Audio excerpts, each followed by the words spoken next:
Hello friends, welcome to our channel મા નું રસોડું. અમને સપોર્ટ અને સબસ્ક્રાઈબ કરવા બદલ ખૂબ ખૂબ આભાર. જો તમને અમારી રેસીપી પસંદ આવે તો તમારા ફ્રેન્ડ્સ એન્ડ ફેમિલી સાથે જરૂરથી શેર કરજો. આપણે બનાવવાના છે દૂધીના રસિયા મુઠિયા. અમારા એક વ્યુઅરની રિક્વેસ્ટ હતી કે તમે દૂધીના રસિયા મુઠિયાની રેસીપી એકવાર મૂકજો. તો ચલો આજે આપણે દૂધીના રસિયા મુઠિયા બનાવી લઈએ. એના માટે આપણે સૌથી પહેલા એક દૂધી લીધેલી છે, ચણાનો લોટ લીધેલો છે, અડધી વાટકી આપણે ચોખાનો લોટ લીધેલો છે, અડધી વાટકી રવો લીધેલો છે, એક વાટકી આપણે ઘઉંનો લોટ લીધેલો છે અને એક ચમચી આપણે ગરમ મસાલો લીધેલો છે. તજ, લવિંગ, સૂકા મરચાં, તમાલપત્ર લીધેલા છે વઘાર માટે, લીલા મરચાં નાના નાના પીસીસ કરીને રાખેલા છે, લીલું લસણ સમારીને રાખેલું છે, કોથમીર લીધેલી છે અને તલ લીધેલા છે વઘાર માટે. લસણની ચટણી બી જોઈશે આમાં. ખટાશ અને મીઠાશ માટે એક લીંબુ અને 2 ચમચી ખાંડ લીધેલી છે. અને ભાત આમાં ઓપ્શનલ છે, તમારે એડ કરવા હોય તો કરી શકો, પણ ભાત ઠંડા હોવા જોઈએ, ગરમા ગરમ ભાતના મુઠિયા નહીં વળે.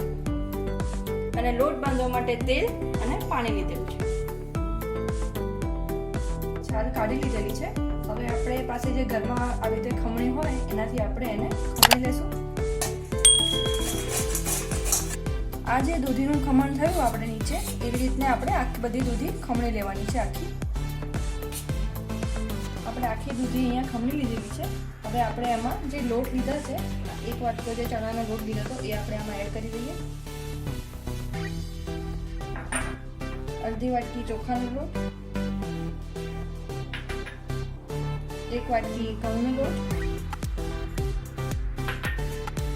અડધી વાટકી રવો, અડધી ચમચી આપણે સાજીના ફૂલ નાખી દઈશું. હવે આપણે એમાં જે મરચાં લીધા હતા એ અડધા આપણે એમાં એડ કરશું અને અડધા આપણે વઘારના ટાઈમે જોઈશે. એવી જ રીતે આપણે જે લસણ સુધારીને રાખેલું હતું એ આપણે અડધું આમાં એડ કરી દઈશું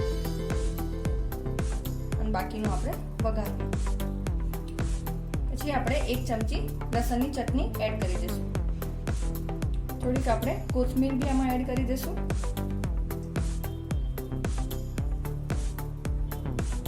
ખટાશ માટે આપણે જે લીંબુ લીધેલું હતું એ આખું આપણે આમાં એડ કરી દઈશું. આપણે જે 2 ચમચી ખાંડ લીધેલી હતી એ બી આમાં એડ કરી દઈશું.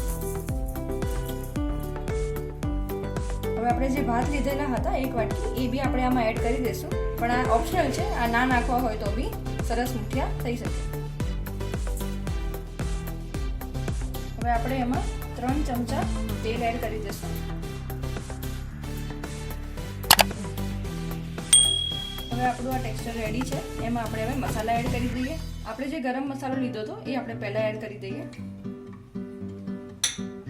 પછી આપણે અડધી ચમચી હિંગ એડ કરી દઈશું.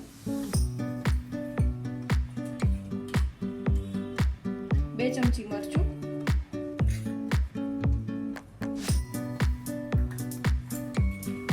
2 ચમચી મીઠું,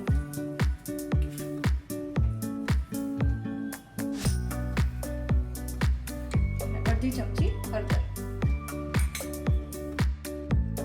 હવે આપણે વઘાર માટે એક પેન લીધેલું છે, એને લો ફ્લેમ પર રાખવાનું અને એમાં આપણે તેલ એડ કરી દઈશું. હવે આપણે જોઈ શકીએ છીએ તેલ થઈ ગયું છે. એમાં આપણે રાઈ એડ કરી દઈએ.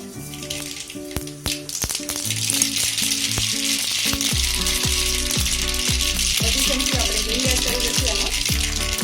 પછી આપણે જે સૂકા મરચાં, તજ, લવિંગ અને તમાલપત્ર લીધેલા હતા એ બી આપણે આમાં વારાફરતી એડ કરી દઈશું.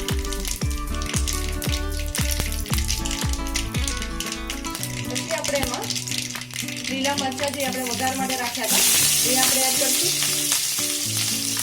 લીલું લસણ એડ કરશું.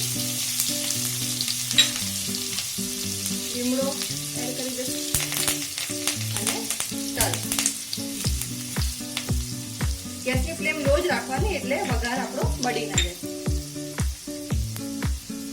હલકા હાથે આપણે હલાવી લઈશું. હવે આપણે જોઈ શકીએ છીએ જે લસણ નાખ્યું તો એ થોડું બ્રાઉન કલરનું થઈ જાય. પછી આપણે જે લસણની ચટણી લીધી છે એ આપણે આમાં બધી જ એડ કરી દઈશું અને એને આપણે ચમચાથી આવી રીતે ધીમે ધીમે તેલમાં આવી રીતે હલાવશું એટલે એ ઓગળી જશે અને સરસ કલર આવશે. હવે આપણે આમાં પાણી એડ કરી દઈશું. 1 લોટો આપણે આમાં પાણી એડ કર્યું છે. હવે આપણે પહેલા આમાં 1 ચમચી મીઠું એડ કરી દઈશું. પછી આપણે છાશ એડ કરીશું. છાશ નાખતા પહેલા જ મીઠું નાખી દેવાનું જેથી કરીને ફાટી ના જાય.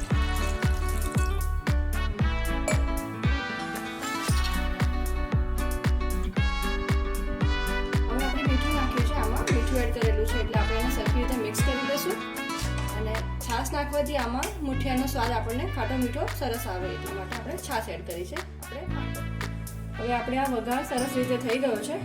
એને આપણે મીડિયમ ફ્લેમ ઉપર રાખીને એને ઉકળવા દઈએ. ત્યાં સુધી આપણે આ જે આપણે ટેક્સચર રેડી કરેલું છે એના આપણે સરસ મુઠિયા પાડી દઈએ. મુઠિયા પાડવા માટે આપણે લોટ બાંધી એવી રીતે હલકા હાથે એને આવી રીતે મસળવાનું છે, એને મિક્સ કરવાનું છે. પાણી આમાં એડ નહીં કરવાનું કેમ કે ઓલરેડી દૂધી છે અને ભાત છે, જેથી કરીને પાણી એમાં ઓલરેડી છૂટું પડશે. આપણે એને એકદમ સરસ રીતે મિક્સ કરી લેવાનું છે. જરૂર પડે તો જ આપણે પાણી એડ કરશું, બાકી આપણે પાણી એડ નહીં કરીએ. હવે આ આપણો મુઠિયા માટેનો લોટ રેડી થઈ ગયો છે.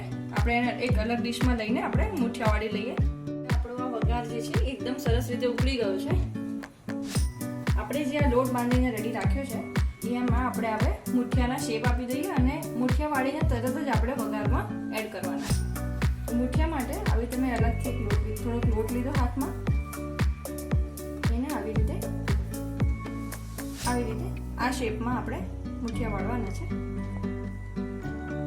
આ આપણે આવા નાના શેપના હથેળીના શેપના આપણે કરી શકીએ આવી રીતે.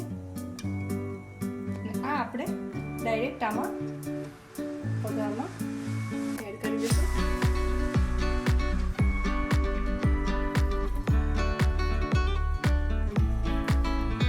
એવી જ રીતે આપણે બધા મુઠિયા આવી રીતે શેપ કરીને ફટાફટ આમાં એડ કરતા રહીશું.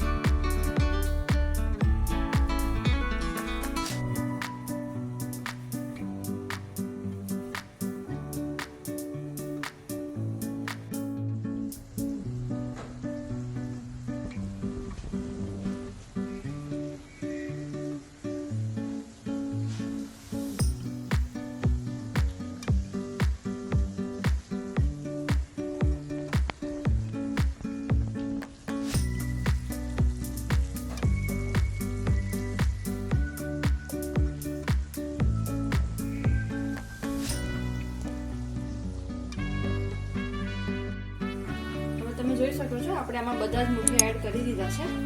સરસ રીતે ઉકળી ગયું છે. આપણે એને 5 જ મિનિટ સુધી રાખવાનું, જેથી કરીને બધા મુઠિયા ચડી જાય.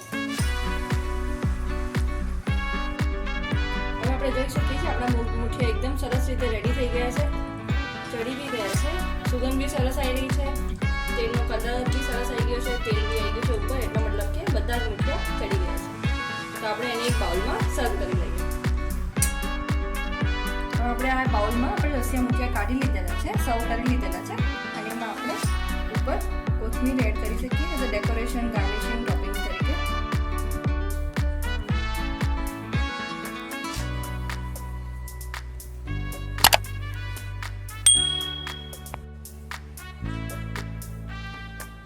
અમને સપોર્ટ અને સબસ્ક્રાઇબ કરવા બદલ ખૂબ ખૂબ આભાર. જો તમને અમારી રેસીપી પસંદ આવે તો તમારા ફ્રેન્ડ્સ એન્ડ ફેમિલી સાથે જરૂરથી શેર કરજો.